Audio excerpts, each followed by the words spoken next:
Okay, let's do this. So we have a rect lowercase t over uppercase t. That is the pair with t times sinc omega t over 2. And again, going from t to omega, we need to multiply 2 pi. Going from omega to t, we need to multiply 1 over 2 pi.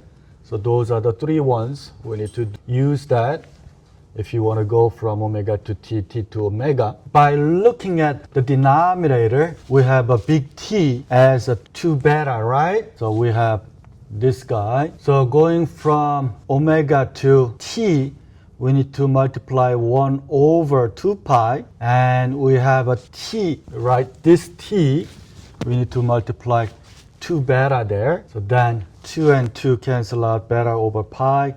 Sinc beta t. What happened to the negative sign in the sinc? The sinc function is even function. Right? I showed you this graph last time. Therefore, we don't have to worry about the negative sign inside of the parenthesis. Just like a cosine, it's an even function. Next problem, we're going to work on example 5.13. So you are given the diagram, rectangular purse, something like this. By definition of this guy, when t equals to 0, it's basically undefined, but it is given as x sub 0 is a 0. So the first, we need to find expression for this guy, and then take the Fourier transform to find capital X sub omega. And then part B, using time integration property, so time integration property to find capital Y of omega. Once you have a capital Y omega, part C, we want to take inverse Fourier transform to find lowercase y of t. Those are the three things that we're going to do. Part A, we need to find the expression for this signal first, then we're going to take the Fourier transform. So how we find this? It's a rectangular purse. So in the rectangular purse definition, so we're going to look at only this one first and define as rect t over big T is this. Again, lowercase t is our t-axis. So we don't want to change that. The big T is the one that how far the width going to be. So that's what we talked about it in chapter 2. And if this is the case, if I put t1, then this is going to be t1 over 2, negative t1 over 2. Why I put t1? Because the given signal, t-axis value as a given as a t1. So I'm using t1. So instead of big T, we use t1. We got, so if I give you different value here, then you can use that number in here. We're not quite there yet, right? What do we need to do? We need to move this rectangular purse to the left by t1 over 2. So going to the left, which is the negative t1 over 2. So we let this quantity equals to 0. T is the negative t1 over 2. That's going to the left side. So now we have that. Now the bottom one then is a negative because amplitude is a negative A. So it has to be at the bottom. And since we're moving to the right, it's a minus. That is the representation of this given signal. Now we're going to use this pair. Rect lowercase t over big T is this. So when we compare those two, the big T is the T1, and we're going to multiply A. And this is not enough, right? Because we have T minus something. So that is what we call time transformation. So when we go from T to T naught, we have this pair from your table. But this time we have A equals to 1 because we have only T. It's not 2T or 3T. In front of the T, we have a 1. That means A equals to 1. If A equals to 1, we have this pair. So when we have time transformation with A equals to 1, we have a capital of omega. So we need to transform this guy to the omega domain. And then we're going to multiply e to the negative j omega t naught. Meaning we're going to transform, just for a moment, forget about this t1 over 2. Forget about it. We're going to consider this guy, and then we'll transform to omega to this guy. And then we're going to multiply e to the negative j omega naught t. Make sense? I'm going to repeat that again. When we have a time transformation, we'll use this time transformation and the Laplace transform and then z transform again. Now we're going to use heavily. So anytime we have a time transformation, instead of the t, you have t plus t1 over 2 or t minus t1 over 2. If there is the time transform component in the transform, forget about time transform. So forget about this guy. Forget about this guy. Then what's happening? Just this, right?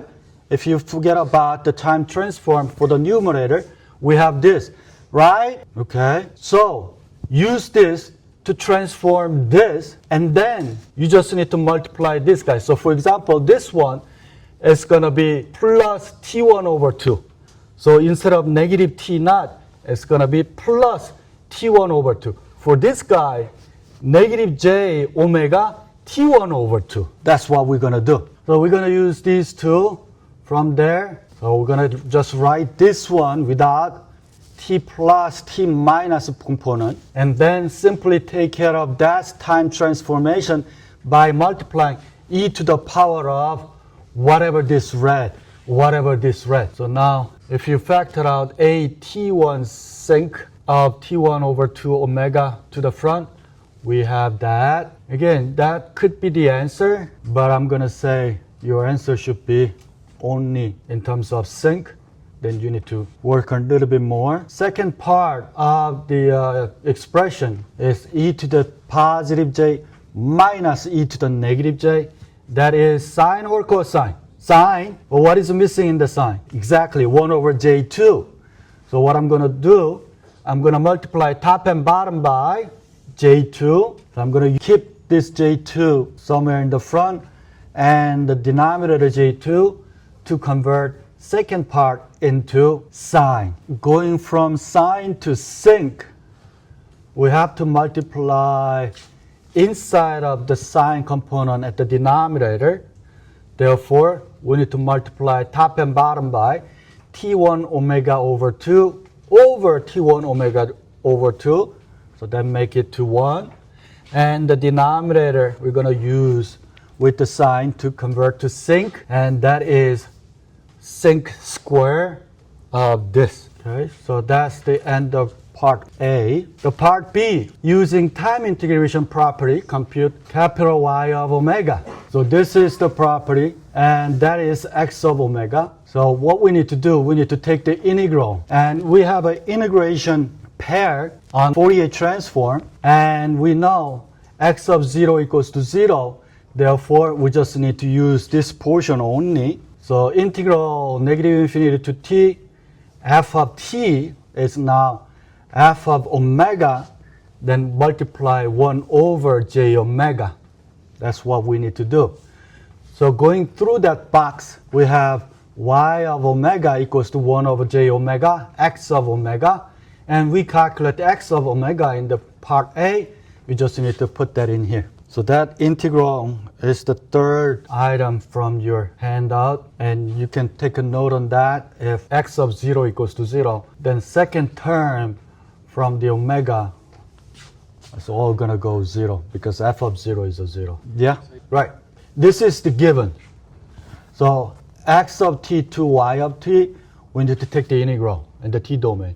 Same thing happening in the omega domain. Going from x of omega to capital Y of omega, we're going to take the integral. And the integral in the t domain is simply multiplying 1 over j omega into omega domain. So we are not taking actual integral because we are in the omega domain. So simply multiplying 1 over j omega to that to get the same effect. Okay, we're good? And then we'll talk more about this input and output a little bit later. In the box, we could have different things. And when you say the transfer functions, and that could be the relationship between input and output. I mean, in the signals system control, any given system that you learn, we are controlling the input to produce desired output, right? That's our objective. So in order to do that, we can have different module inside of this box, and this box is what we call transfer function. We are transferring input to output. Okay, now we have y of omega. We want to compute y of t. So going back from omega domain to t domain. So I rewrite this into t1 times t1 because we have t times sinc square, and then in order to match capital T, we have to have a t1 and t1. So our y of t is a t1 triangular pulse t over t1. And those are the graph of the y of t, and try t over big T. So take a look at it. Now we're getting into section 5.3, Fourier transform of time functions. So in here we have Fourier series expansion, the exponential form. If you take the Fourier series of the periodic function for exponential form to Fourier transform, we end up getting something like this. We can use this guy. And this frequency spectrum of the periodic signal is a series of impulse function, right? Delta function, the series of impulse function. So that's what it is. And now let's take a look at this. So problem 5.9. So this time you are asked to compute x of t. Now this x of t, actually two functions, e to the t times cosine t. There are two t's in there. So we have to use this property, f of 1t times f of 2t. And that is the same as 1 over 2 pi times f of 1 omega. What's the symbol? Convolution, your favorite topic. So we need to do the convolution in omega term. So using that, I'm going to separate to f1 and f2. Look at your equation sheet. You may say, hey, Dr. Kim, u of t can go with cosine omega t. Why it's going with the e to the negative t? Look at your equation sheet. Do we have cosine omega naught t times u of t? No.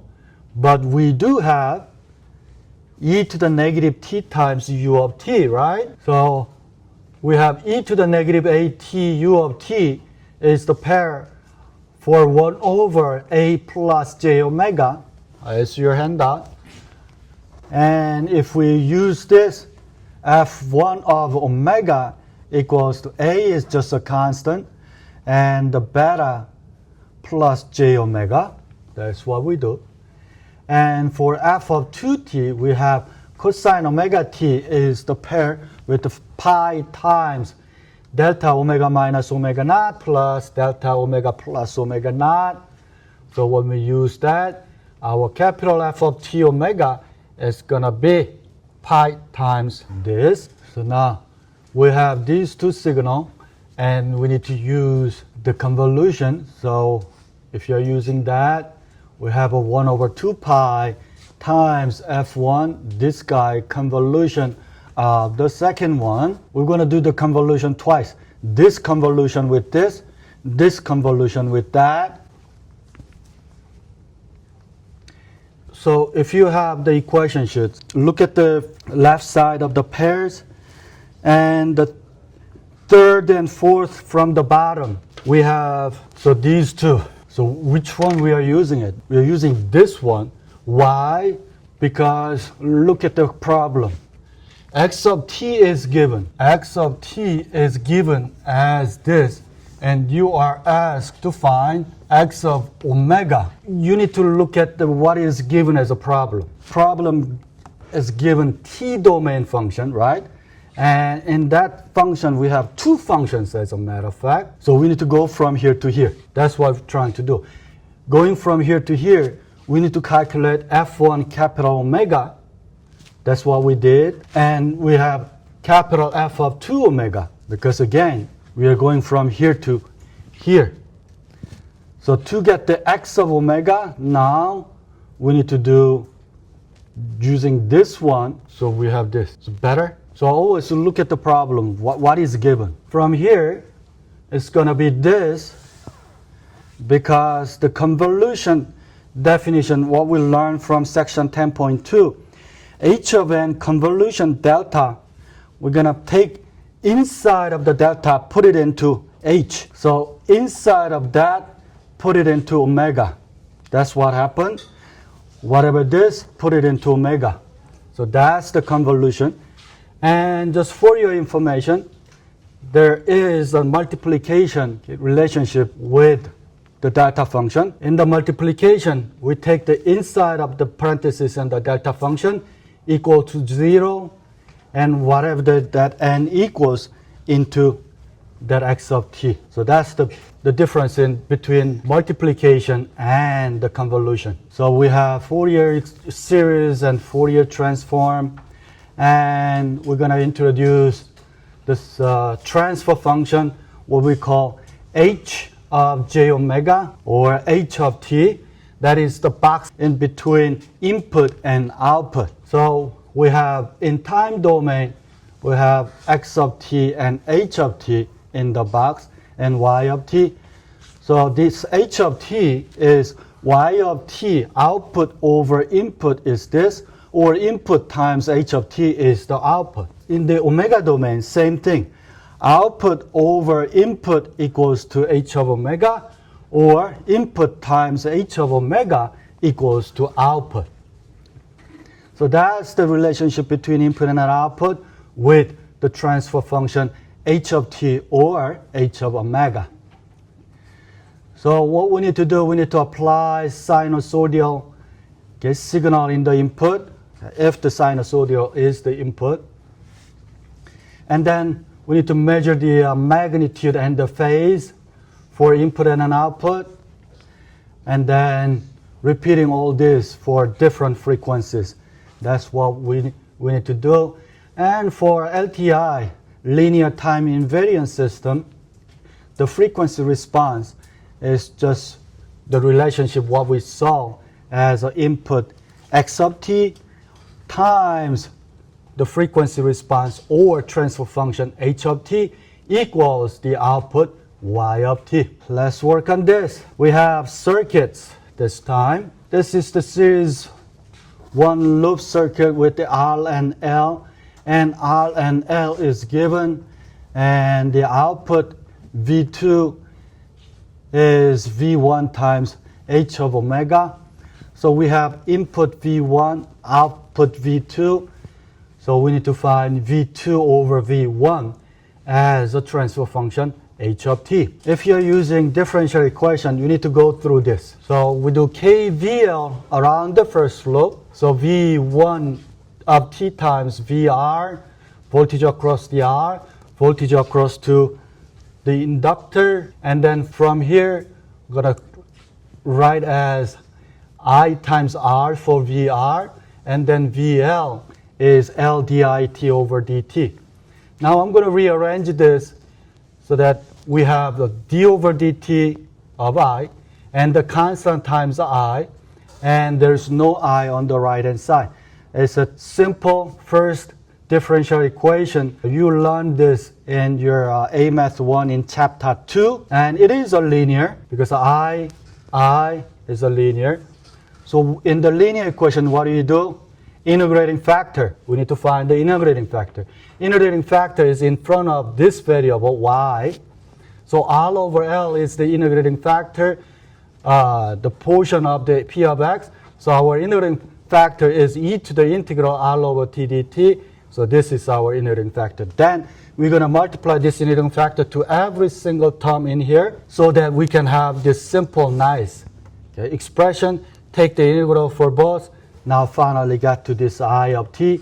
And then we use this to find the V1 and V2. That takes long time, right? We don't want to do that since we learned Fourier transform. So we're going to use the transform to make it much easier and faster for this next time.